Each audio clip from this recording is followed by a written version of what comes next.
The unmistakable audacity that comes along with privilege is what you will be thinking when you read this book. I think we can all agree that R. Kuang is a genius. She is a genius, and she is one of the most compelling storytellers of our generation, and if you don't think so, then you're wrong.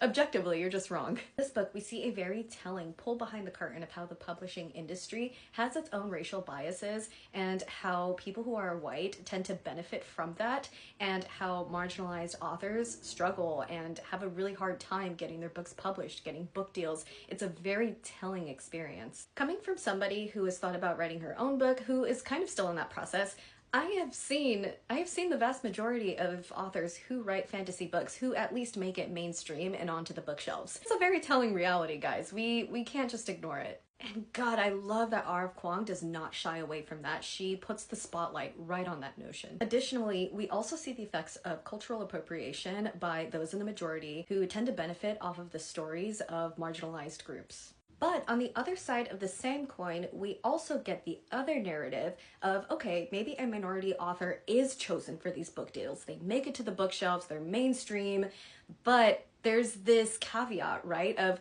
look at us, we chose our token race. Look at them, we did it, we solved racism. This book will make you very uncomfortable.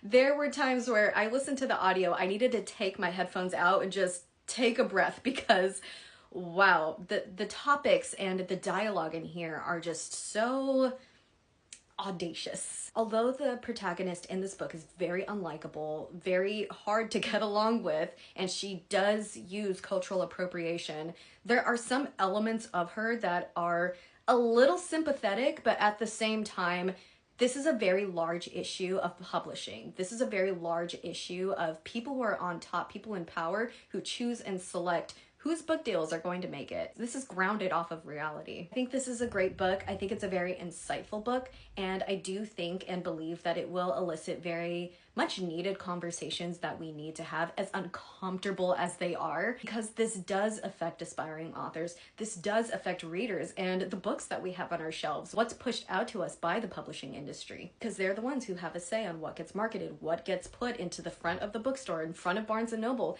They all have the say in this and the control of that. This is a great conversation to have just in the topic of privilege all around.